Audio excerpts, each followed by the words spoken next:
Hello everyone, आज हम पढ़ने वाले अवधोपदेश प्रमाण, जो कि हमारा पास चैप्टर 11 है, पेपर 2 का पदार्थ विज्ञान का। अवधोपदेश, अगर हम पहले समझे अवधोपदेश क्या होता है। अवधोपदेश का मतलब होता है शब्द। वो शब्द आप लोग के भी हो सकते हैं, वो शब्द किसी ज्ञानी पुरुष के हो सकते हैं। ठीक है, जैसे मान लो आप एक पेशेंट हो और मैं एक डॉक्टर हूँ, जो आप मुझे अपने बातें बता रहे हो, ठीक है, वो भी क्या है, अवधोपदेश है। ठीक है, और जो मैं आप किसी रोगी को कोई जो अपनी बातें बता रहा हूँ, वो भी क्या है, अवधोपदेश ही है। अब हम पढ़ते हैं अवधोपदेश के लक्षण, कि अवधोपदेश के क्या लक्षण होते हैं। लक्षण को जनरली हम डेफिनेशन से समझते हैं। इसमें अवधोपदेश, अव पुरुष के वचनों को अवधोपदेश कहा जाता है। अव पुरुष क्या है, अव पुरुष ऐसा पुरुष होता है जिसको तीनों कालों का ज्ञान हो, यानी कि तीनों काल कौन कौन से, हमारे भूतकाल, भविष्य काल और वर्तमान काल। और अव पुरुष को कहते हैं जिसको रज और तम से मुक्त हो चुका हो और जिसको कह रहा है ज्ञान हमेशा बढ़ता जा रहा हो, जैसे बोलते हैं अव पुरुष, मतलब जिनको शास्त्र का ज्ञान हो। आप सरल भाषा में आप ऐसे समझिए, अव पुरुष हम उनको कह सकते हैं जिनको सब कुछ ज्ञान हो। ठीक है, इनके वचनों को, यानी इनके वचनों को, मतलब जो भी वो बात कहते हैं उनको कह रहा अवधोपदेश कहा जाता है। अवधोपदेश, प्रत्यक्ष और अनुमान, इन तीनों परीक्षाओं में सर्वप्रथम अवधोपदेश से ज्ञान होता है। देखो हमारे पास यहाँ पर पहला अवधोपदेश है, प्रत्यक्ष और अनुमान है। इन जो तीन परीक्षा है, जो आचार्य चरकने में तीन परीक्षा बताई थी ना, कि अवधोपदेश, प्रत्यक्ष और अनुमान के अंदर युक्त आ जाता था। उनमें जो सबसे पहले जो ज्ञान होगा वो किससे होगा, अवधोपदेश होगा। अगर आप समझो अवधोपदेश से कैसे, अवधोपदेश का मतलब क्या है, हमें शास्त्र का ज्ञान। भाई जब तक आपको किसी का ज्ञान ही नहीं होगा तो आप देख के और अनुमान लगा के क्या कर सकते हो, जब आप, ठीक है, मतलब आपको शास्त्र का ज्ञान होना चाहिए, तभी आप कह रहे हो उस चीज को देखोगे और उसका अनुमान लगाओगे, देन कुछ आप आगे कुछ सोचोगे। फिर आता है हमारे पास आचार्य चरक के अनुसार। आचार्य चरक के अनुसार क्या है, उन्होंने बताया जो ज्ञान है वो सबसे पहले किससे होता है, अवधोपदेश से, फिर देन प्रत्यक्ष से, देन अनुमान, और युक्ति को अनुमान के अंदर ही ले लिया था। फिर आता है आप्त के लक्षण। आप्त मैंने बता दिया, ऐसा पुरुष जो तीनों कालों का ज्ञान हो, ऐसा पुरुष जो रजोत्तम क्या होते हैं, वो त्रिगुण होते हैं। ठीक है, जिनसे मुक्त हो चुका हो और यह ज्ञान हमेशा बढ़ता जा रहा हो और वो कभी झूठ नहीं बोलते। आपके लक्षण चरक संहिता के अनुसार, देखो चरक संहिता के अनुसार आचार्य चरक ने एक श्लोक बताया है। श्लोक बहुत बहुत इंपॉर्टेंट है, 5 स्टार लगा लीजिए, आपको याद करना ही करना है, और एग्जाम में आए तो श्लोक आपको जरूर लिखना है। और ये अगर आपको श्लोक का हर एक का मतलब समझना है ताकि आप इसको अच्छे से याद कर सको। देखो पहला है रजस्तम भ्याम निर्मुक्ता, यानी जो रज और तम, मतलब जो रज और तम से मुक्त हो चुके हो, निर्मुक्त हो चुके हो। रज और तम क्या है, त्रिगुण होते हैं, सत्व, रज और तम। रज और तम क्या है, जब हम क्रिया शरीर वाली वीडियो बनाएंगे तो हम इसमें अच्छे से डिटेल में समझाएंगे। बस आप रज और तम समझ लो, एक प्रकार का दोष होता है। ठीक है, मतलब सही नहीं होता हमारे लिए। जैसे रज और तम क्या हो, निर्मुक्ता, मतलब जो ऐसा पुरुष जो रज और तम से निर्मुक्त हो, मतलब मुक्त हो। एंड तप ज्ञान बलेन, मतलब तपो ज्ञान बलेन, यह मतलब किससे, भाई अपने तप से, अपने ज्ञान के बल पर वो रज और तम से निर्मुक्त हो चुका है, मतलब फ्री हो चुका है। अब तब कैसा हो सका है, उसने बहुत ज्यादा योग किया हो, बहुत ज्यादा शास्त्र का ज्ञान हो, बहुत ज्यादा बुकें पढ़ी हो, बहुत ज्यादा मेहनत की हो, उनके बल पर वो रज और तम से मुक्त हो चुका हो। ये शाम त्रिकालम, मतलब इनको क्या होता है, त्रिकालम मतलब तीन, काल मतलब तीन, समय जो है वर्तमान काल, भूतकाल, भविष्य काल, इन तीनों काल का ज्ञान हो, भूतकाल का भी, भविष्य काल का भी, वर्तमान काल का भी। एम ज्ञानम विहा सदा, और इनका जो ज्ञान है वो सदा कैसा होता है, बढ़ता रहता है। आप तो श्रेष्ठता विबुद्धि, ये कैसे होते हैं आप, और ऐसे व्यक्ति को क्या बोला जाता है, आप तो बोला जाता है शिष्टा मतलब उनको कह रहा है क्या कार्य करना है, क्या कार्य नहीं करना, इन सब का भी कह रहा है कि आपको पता हो। विबुद्ध मतलब जो इनकी बुद्धि है वो हमेशा कह रहा है बढ़ती जा रही है। एम तेसाम वाक्य संशय, और इनके जो वाक्य है ना, जो मतलब आवत पुरुष के ऐसे वाक्य है, उनको हम संशय नहीं कर सकते, मतलब डाउट नहीं कर सकते। फिर आता हम सत्यम वंचितति, मतलब वो हमेशा जो आवत पुरुष है वो हमेशा क्या होते हैं, सत्य बोलते हैं। ते कसम दा सत्य निर्जस्तम, मतलब वो रज और तम से मुक्त है तो वो झूठ बोलेंगे ही नहीं। तो इसलिए उनके जो वचन है उनको हमको पालन करना चाहिए, और उनके जो वचन है वही हमारे लिए अवधोपदेश का काम करते हैं। फिर आते हैं अवधोपदेश के भेद। अवधोपदेश के 2 भेद बताए गए हैं। पहला कौन सा है, लौकिक अवधोपदेश, दूसरा कौन सा है, अलौकिक अवधोपदेश। लौकिक अवधोपदेश, देखो अगर आप लौकिक का मतलब समझो, लौकिक मतलब मतलब इसकी बात कर रहा है, मतलब जो यहाँ पर प्रेजेंट है, जो हमारी अर्थ में प्रेजेंट है, इस ग्रह की बात कर रहा है। ठीक है, जैसे मतलब इस पृथ्वी पे जो भी है उसकी बात कर रहा है। जैसे गुरु के वाक्य है, यानी जो गुरु ने आपको ज्ञान दिया, जो गुरु ने आपसे बोल दिया, वो है कह रहा है लौकिक अवधोपदेश। अलौकिक मतलब जो इस संसार का नहीं है। ठीक है, इस संसार का नहीं है, इस संसार का क्या नहीं है, वेद, मतलब जो इस संसार में नहीं, जैसे वेद के वाक्य, वेद मतलब बहुत पिछले जमाने के थे ना, तो इस तरह से। अब देखते हैं निदान एवं चिकित्सा में अवधोपदेश का महत्व। देखो निदान का मतलब क्या होता है, निदान का मतलब होता है डायग्नोसिस, और चिकित्सा का मतलब होता है ट्रीटमेंट, ठीक है। मतलब हम किस तरह से डायग्नोसिस करेंगे किसी डिजीज का और किस तरह से ट्रीटमेंट करेंगे, उसमें आवदोपदेश का क्या महत्व है। पहला, वैद्य रोगी की परीक्षा के लिए आवदोपदेश करते हैं। जैसे वैद्य मतलब यहाँ पे जो डॉक्टर है किसी भी डिजीज को ट्रीटमेंट करने के लिए या किसी भी डिजीज का एग्जामिनेशन करने के लिए क्या करते हैं, आपदोपदेश करते हैं। भाई आपदोपदेश का क्या मतलब है, मैंने बता दिया। आपदोपदेश को आप शब्द भी कह सकते हो, ठीक है, या फिर आप बोल सकते हो आपदोपदेश शास्त्र का ज्ञान, ठीक है, शास्त्र का ज्ञान। भाई जब भी क्या, देखो आपके पास कोई पेशेंट आया तो आप क्या करोगे, जो भी आपके पास शास्त्र का ज्ञान है उससे उसकी परीक्षा करने की कोशिश करोगे, मतलब उसको देख के कोशिश करोगे। जैसे मतलब आपने कोई पेशेंट देखा और देखने के बाद बताओगे अच्छा इसकी आंख पीली हो रही है, उसको क्या हो सकता है, जॉन्डिस हो सकता है, इसकी हार्ट बीट बहुत तेज है, इसका बीपी हाई हो सकता है, इसका जो मतलब बॉडी को टच करके देखा तो बॉडी का टेम्परेचर बहुत ज्यादा गर्म है तो बुखार हो सकता है। तो इस तरह से तो वो भी क्या कर रहे हो आप उपदेश की वजह से कर रहे हो। एक एक रोगी की परीक्षा करते समय ऐसे प्रकोपने वाली, मतलब इसका प्रकोप कैसा है, मतलब वो इंक्रीजिंग का ऐसी डिजीज नहीं है जो हर समय बढ़ रही है या फिर वो डिजीज घट रही है, ऐसे देखोगे। ऐसी प्रकृति वाली, प्रकृति कैसी है उसकी, ऐसे स्थान पर कौन से स्थान पर वो लोकेटेड है डिजीज। तो इन सब जो भी रोग है बहुत सारे हैं, इन सब रोग में दूर करने के लिए इस प्रकार चिकित्सा होगी आपदोपदेश से जानी जाती है। भाई मतलब ये कहने की कोशिश कर रहा है किस डिजीज में किस प्रकार का हमें ट्रीटमेंट करना है वो किससे पता लगेगा, आपदोपदेश से। आपदोपदेश का मतलब है क्या, शास्त्र का ज्ञान। भाई जब आपको शास्त्र का ज्ञान है तो आपसे ये पता लग जाएगा ना कि भाई किस चीज में हम क्या ट्रीटमेंट दें। फिर आता है आपदोपदेश। देखो इंपॉर्टेंट पॉइंट बताए गए हैं। आपदोपदेश को हम क्या बोलते हैं, शब्द भी बोलते हैं। कुछ आचार्य मानते हैं जो आपदोपदेश और शब्द है वो क्या होते हैं, सेम होते हैं, लेकिन कुछ आचार्य आपदोपदेश शब्द को सेम नहीं मानते। कुछ कहते हैं कि जो आपदोपदेश है वो तो हमेशा सत्य रहेगा लेकिन शब्द हमेशा सत्य नहीं रहेंगे, ठीक है। इससे विवाद चल रहा है, बस आपको मैंने पॉइंट बता दिया गया है। देखो अब शब्द के बारे में देखेंगे। शब्द दो प्रकार के बताया गया, ध्वनियात्मक, वर्णात्मक। मतलब ऐसे शब्द जो जिसमें केवल ध्वनि हो, ठीक है, जैसे मैं बोल रहा हूँ तो इनमें केवल ध्वनि है, ठीक है, केवल ध्वनि। वर्णात्मक, जो मैं वर्ण बोल रहा हूँ उनसे वर्ण का ज्ञान होगा। अगर वर्ण को हम सही अरेंज कर दे तो उसका एक अर्थ होगा। भाई जैसे मैं बोल रहा हूं कि राम गाना गाता है तो इसका एक अर्थ है, क्योंकि जो हमारे पास ये वर्ण है ना कि राम गाना गाता है, देखो राम गाना गाता है। अभी हमने क्या किया, जितने भी हमारे पास वर्ण थे इनको हमने क्या किया, एक अरेंज किया है तो इनका एक अर्थ है, तो वो हो गया सार्थक। मैं बोल दूं राम गाता गाना है तो कोई अर्थ ही नहीं है। राम गाता गाना मतलब क्या बोल रहा है, गाता, राम गाता है गाना, कुछ मतलब अर्थ नहीं बनना। अगर इनको रीअरेंज कर दिया जाए तो इनका एक विशेष अर्थ नहीं होगा और इसको हम क्या बोलेंगे, निरर्थक। अब एक और इंपॉर्टेंट पॉइंट है, देखो स्वास्थ्य के बनाए रखने में और रोगी के रोकथाम के आपदोपदेश का महत्व। मतलब देखो अगर आपको हेल्थ मेंटेन करनी है, ठीक है, और किसी भी रोग मतलब जो भी डिजीज है उसको रोकना, स्टॉप करना है, तो उसके लिए आपदोपदेश को पहली महत्व है। जैसे हमारे अष्टांग हृदय में क्या आपदोपदेश दिए गए हैं, भाई दिनचर्या का पालन करो, ऋतुचर्या का पालन करो, धान्य व्यय का देखो, आहार सेवन नियम को देखो, ये सब पहले ही आपदोपदेश कर दिए गए हैं। अब देखते हैं हम शब्द। अब शब्द, देखो शब्द का लक्षण यानी शब्द की डेफिनेशन क्या है कि अक्षर के समुदाय को शब्द कहते हैं। देखो अक्षर जैसे ये एल हो गया, ल हो गया, तो ये भी एक अक्षर है, छ भी एक अक्षर है, एन भी एक अक्षर है। इन अक्षर के एक समुदाय बना लो और ये मिलकर क्या बना देते हैं, एक शब्द बना देते हैं। फिर इसके भेद देखते हैं। इसके चार भेद है।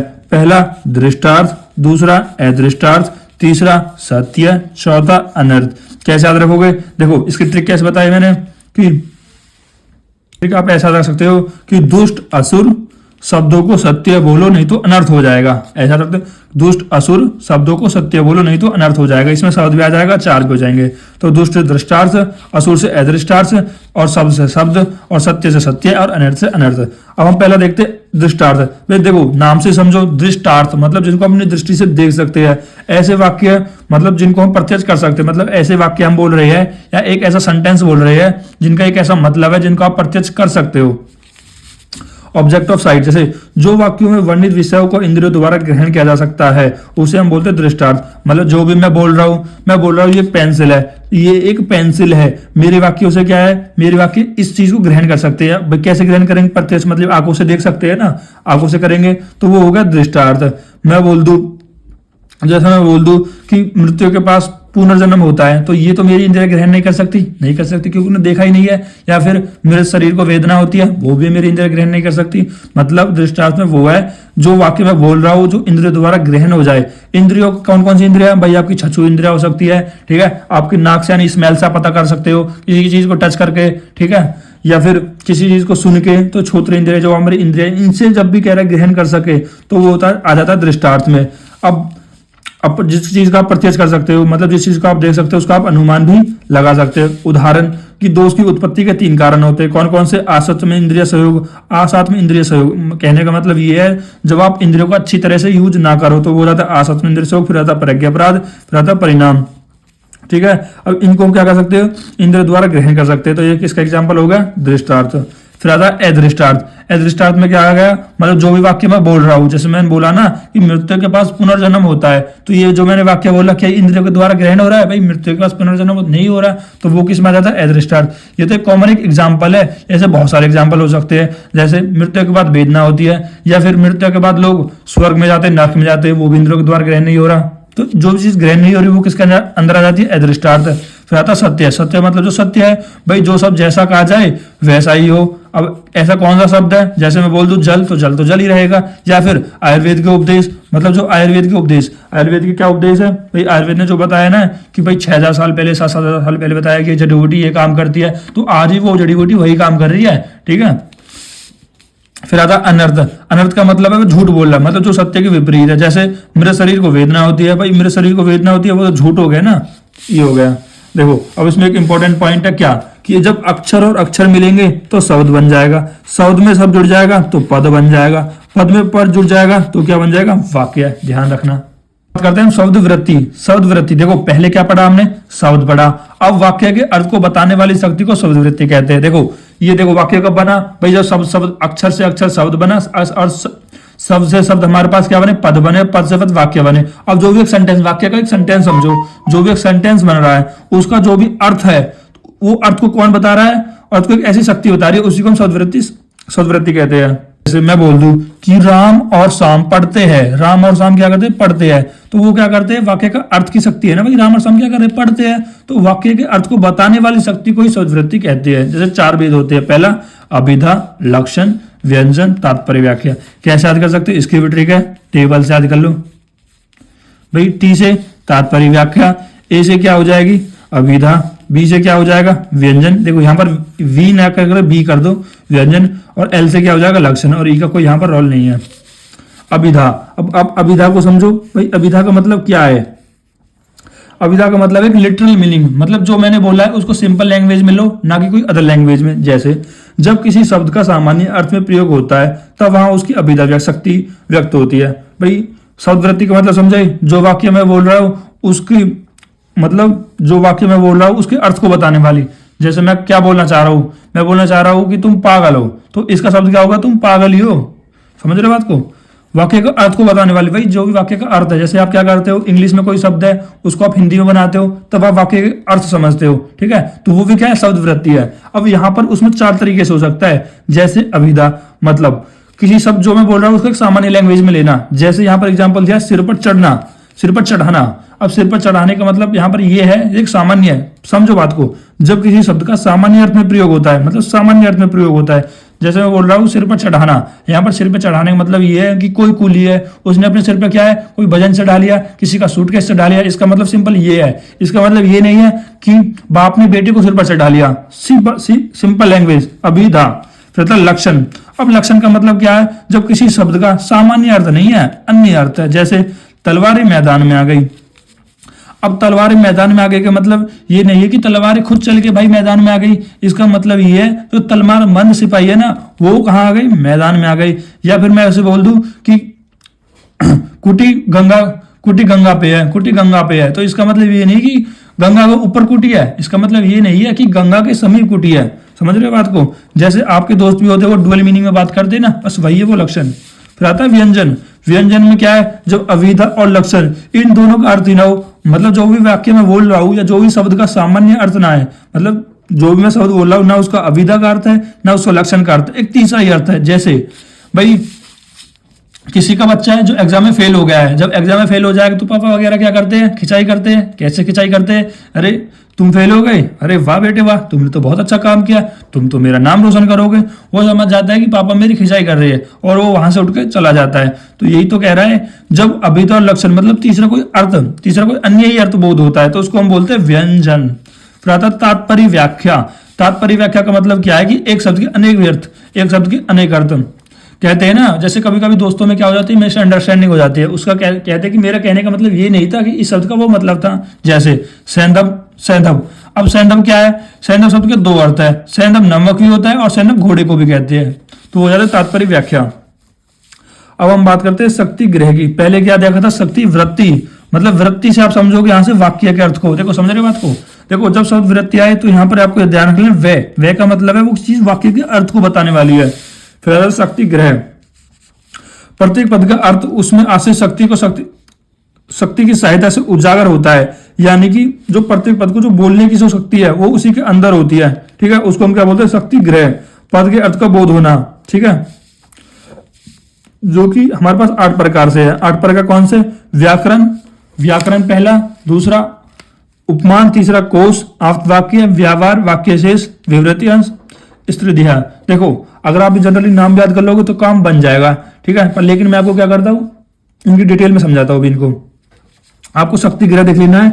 शक्ति ग्रह क्या होता है कि प्रत्येक पद का अर्थ उसमें आश्रित शक्ति की सहायता से उजागर, मतलब जो भी मैं सेंटेंस बोल रहा हूं ना, उसमें एक ऐसी शक्ति जिसकी वजह से वो मेरे मुंह से बाहर आ पा रहा है, उसी को हम क्या बोल रहे हैं, शक्ति ग्रह बोल रहे हैं, जो कि 8 प्रकार के हैं। व्याकरण, उपमान, कोश, आप्तवाक्य, व्यवहार, वाक्य शेष, विवृति और सनद्य। देखो अब इनको एक डिटेल में समझते हैं। जैसे हमारे पास आ जाता है यहाँ पर पहला व्याकरण, ठीक है। व्याकरण में क्या है कि मूल धातु से उपसर्ग प्रत्यय को जोड़कर शब्द बनता है। संस्कृत का लगभग हर शब्द धातु के रूप में तोड़ा जा सकता है। देखो कितना बेकार लैंग्वेज है, मैं आपको सिंपल लैंग्वेज में समझाता हूँ। तो इसका मतलब ये है कि जब भी आप कोई धातु में एक प्रत्यय लगा दोगे तो उसे क्या बन जाता है, एक शब्द बन जाता है। अगर आपने संस्कृत में पढ़ा होगा कि हर एक शब्द को किस में तोड़ा जाता है, उसके धातु रूप में और उसके प्रत्यय में।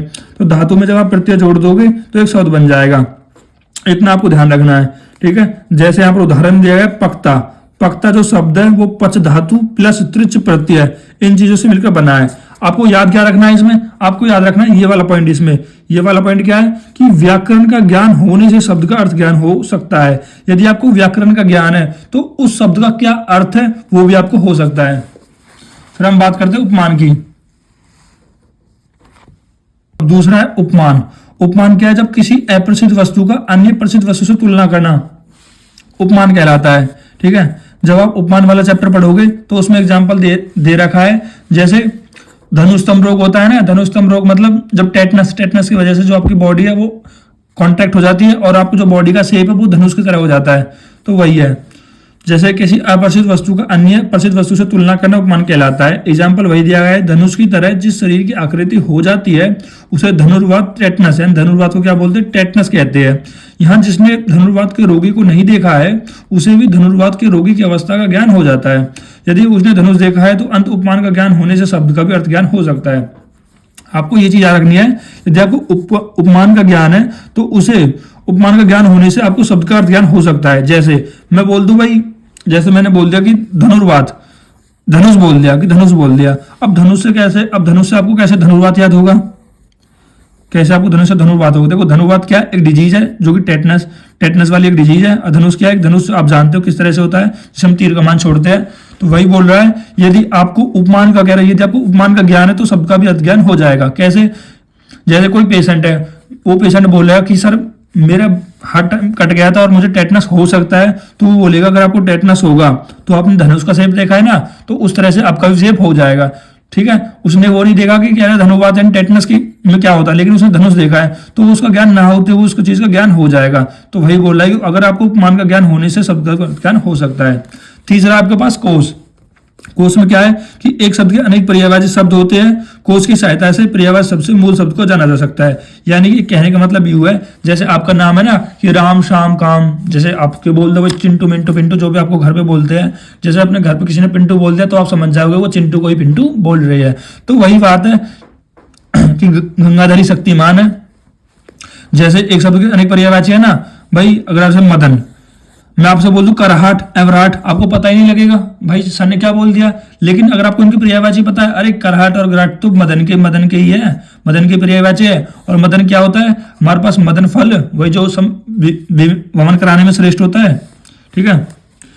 यानी कोश से भी शब्दों का अर्थ ज्ञान हो सकता है। चौथा होता है आप्तवाक्य। और आपका तो मतलब पता ही है आपको, ऐसा पुरुष जो रज और तम से मुक्त हो चुका हो, जिसको शास्त्र का ज्ञान हो और जिनका ज्ञान कभी नहीं रुकता हो, जो कभी झूठ नहीं बोलता, वो होता है आवत वाक्य है। यानी कि आवत पुरुष के शब्दों से भी शक्ति ग्रह का ज्ञान हो सकता है। देखो अब यहाँ पर आवत वाक्य के बारे में क्या बताया गया है कि जो आवत पुरुष है, आप पुरुष के शब्दों से शक्ति ग्रह का ज्ञान हो सकता है। भाई अब आप पुरुष के शब्दों से कैसे शक्ति ग्रह का ज्ञान हो रहा है, खुद समझने की कोशिश करो। जैसे मान लो ये आप पुरुष आपका टीचर है, आपका गुरु है, ठीक है, आपको अभी कोई चीज नहीं आती, ठीक है, जब वो टीचर आपको कोई चीज पढ़ाएगा तो उनसे क्या हो जाएगा, वो आपको ज्ञान हो जाएगा। जैसे हम फिजिक्स में मान लेते हैं ना कि ऐसा हो रहा होगा, आपने वो चीज देखी नहीं है लेकिन गुरु ने वो आपको समझाई है, तो आप उसको अनुभव कर लेते हो। हाँ, जैसे हम फिजिक्स में फील आता है ना, वही कि आप ऐसा हुआ होगा, तो ये कहने की कोशिश कर रहा है। जैसे आप पुरुष जब किसी रोगी के बारे में कहते हैं, यानी जब डॉक्टर आपके किसी रोग के बारे में कहते हैं, तब बिना उस रोग से ग्रसित रोगी को देखे, आपने वो रोगी भी नहीं देखा जिसको ये रोग हो रहा है, फिर भी आपने ऐसा मान लिया, या आपको ऐसा ज्ञान हो जाएगा कि उस रोग का ज्ञान हो जाता है। अतः आवत वाक्य भी शब्द ज्ञान में सहायक है। फिर पांचवा आता है आपके पास व्यवहार। अपने से बड़े व्यक्ति के व्यावहारिक कार्य को देखकर शब्दों का अर्थ ज्ञान हो जाता है। देखो व्यवहार तो आपने बहुत कॉमन है, आपने सुना होगा कि बड़े के व्यवहार को देखकर ही छोटा भी व्यवहार करता है, कि आप उसके साथ अच्छे से व्यवहार करोगे तो वो भी आपके साथ अच्छे से व्यवहार करोगे। वही है, यदि पिता ने माँ से कहा कि पानी लाओ, तब माँ पानी लाती है। यही देख बच्चे को जिस पानी का अर्थ नहीं पता, उस पानी का अर्थ ज्ञान हो जाता है। अतः व्यवहार शब्द ज्ञान में सहायक है। बच्चे, भाई कोई छोटा बच्चा है तो उसको यही नहीं पता कि पानी चीज है क्या, लेकिन पिता ने माँ से कहा कि पानी लाओ, बच्चे ने देखा अच्छा ये पानी है जो मम्मी पापा के लिए ला रही है, तो उस चीज का तो ज्ञान हो जाएगा। यानी व्यवहार भी किसके लिए सहायक है, शब्द ज्ञान के लिए। फिर आता है वाक्य शेष। वाक्य शेष में क्या है कि वाक्य में उपस्थित शब्दों के संदर्भ में अर्थ का ज्ञान कराना वाक्य शेष कहलाता है। देखो यदि मैं कोई वाक्य बोल रहा हूं, ठीक है, उस वाक्य में जो भी शब्द है उस चीज का अगर आपको ज्ञान हो जाए तो वो भी किसके लिए इंपॉर्टेंट है, शब्द ज्ञान में सहायक है। जैसे मैं बोल दूं किसी का सिर था, भाई मैंने रात में किसी चीज को देखा जिसका सिर भी था, हाथ भी था, पैर था, पृष्ठ था। या फिर कोई बच्चा बोल दे कि मम्मी मैंने रात को देखा था एक जिसका सिर भी था, हाथ भी था, पैर था और पृष्ठ मध्य भाग भी था। अगर वो समझा अरे अरे ये तो कोई पुरुष ही था, कोई आदमी ही था, ठीक है, तो उन चीज का ज्ञान हो जाता है। फिर आता है हमारे पास विवृत्ति। एक शब्द के अनेक अर्थ होते हैं, पर जहां शब्द के कहने पर उसका अर्थ का विवरण किया जाए उसे विवृत्ति कहते हैं। देखो मतलब एक शब्द के अनेक अर्थ, जैसे मधु शब्द के कई अर्थ होते हैं, शहद, मदिरा, चेत, मासिक, दैत्य, वसंत आदि। यदि वाक्य में ऐसा बताया जाए कि मधुशाला शक्ति कविता एक पंक्ति है, पाठगण है और पीने वाला है, पुस्तक मेरी मधुशाला है, ऐसा कहने पर यह कहना है कि यह मधु का अर्थ मदिरा है, तो इस विवृत्ति कहते हैं। ठीक है, फिर हम जानते हैं सानिध्य। सानिध्य में क्या है कि प्रेजेंस ऑफ नॉन वर्ड, जिन शब्दों को हम जानते हैं, ज्ञात शब्दों के साथ में रहने से अज्ञात शब्द का ज्ञान हो जाता है।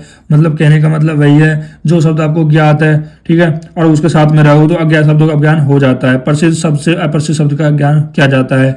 आम के पेड़ पर वसंत ऋतु में वसंत दूत मधुर आवाज में गाना गाती है। आम का पेड़ गाना, वसंत ऋतु इत्यादि शब्द का सानिध्य, वसंत ऋतु का अर्थ समझ आ सकता है। आज का ये हमारा लास्ट टॉपिक है, वाक्य का स्वरूप। वाक्य का स्वरूप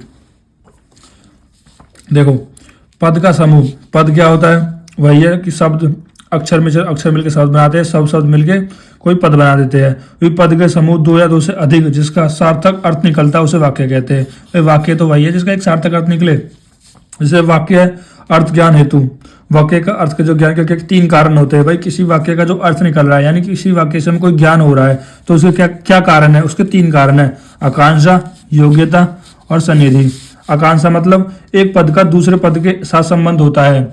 मतलब जो एक पद है, एक पद का दूसरे पद के साथ संबंध है, तभी उसमें कह रहे हैं एक वाक्य का ज्ञान हो रहा है, वाक्य के अर्थ का हमें ज्ञान हो रहा है, उसको हम बोलते हैं आकांक्षा। जैसे रमेश और सुरेश, जो रमेश और सुरेश है, ठीक है, ये एक पद हो गई, उसका दूसरे पद से, ठीक है, दूसरे पद कौन से, पढ़ते से, इसके साथ संबंध है। मतलब इन दोनों का किससे संबंध है, पढ़ते से संबंध है, तभी तो हमें ज्ञान हो रहा है। अगर मान लो मैं बोल दूं खाली रमेश और सुरेश, उससे कोई ज्ञान हो रहा है नहीं। लेकिन इस रमेश और सुरेश एक पद से जब दूसरे पद को जोड़ते हैं, दूसरा पद क्या पढ़ते हैं, यानी रमेश और सुरेश पढ़ते हैं, तो उस वाक्य के अर्थ का हमें ज्ञान हो रहा है, तो इसको हम क्या बोलते हैं, आकांक्षा। फिर आता है योग्यता। योग्यता का मतलब होता है कि वाक्य के अर्थ का वादित ना होना। मतलब जो मैं वाक्य बोल रहा हूं ना, उसके अर्थ, उसका मतलब कोई वादित ना हो। जैसे पानी में हाथ जलना, ये तो वादित हो गया, भाई पानी से हाथ जल ही नहीं सकता, ठीक है, तो ये वाक्य के अर्थ का ज्ञान नहीं है। तो योग्यता क्या है, योग्यता का मतलब यही है कि वाक्य के अर्थ का वादित ना होना। फिर आता है सन्निधि। मतलब जो मैं शब्द बोल रहा हूं वो पूरा होना चाहिए, वो वादित ना हो। सनिधि, बिना विलंब के उच्चारण करना। सनिधि का मतलब ये है कि जो भी मैं अक्षर बोल रहा हूँ या जो भी मैं पद बोल रहा हूँ साथ में बोलूँ। ठीक है, मैं ऐसे नहीं बोल रहा कि आज मैंने तुम्हें ये बताया, कल मैं तुम्हें आगे बताऊंगा। यानी जैसे देखो, पानी कहकर कुछ समय बाद बह रहा है। देखो, पानी मैंने पानी बोला, फिर मैंने बहुत देर रुक गया, फिर बोला बह रहा है, तो उसका कोई मतलब ही नहीं हुआ ना। फिर वो बहुत देर बोला कि पानी रुक गया है, पानी बह रहा है, तो उसका कोई मतलब नहीं होगा ना। मतलब आपको जो भी पद है, पद में कह रहा देरी नहीं करनी। आपने बोला पानी, पानी के बाद 10 घंटे बाद याद आया अरे बह रहा है, ये सेंटेंस था। तो बच्चों को तो पता ही नहीं है, बच्चों को समझ ही नहीं आएगा कब उसने पहले क्या बोला था सने, अब क्या बोला है। तो बिना विलंब के जो उच्चारण करना वो होता सनिधि। तो तीन हेतु होते, आकांक्षा, योग्यता और सनिधि। Thank you guys. अगर आपको वीडियो अच्छी लग रही हो या कोई भी कमी है तो हमें आप कमेंट में बता सकते हो और हम पूरी कोशिश करेंगे इसको सुधारने के लिए। हम क्या, मैं ही पूरी कोशिश करूंगा। Thank you guys.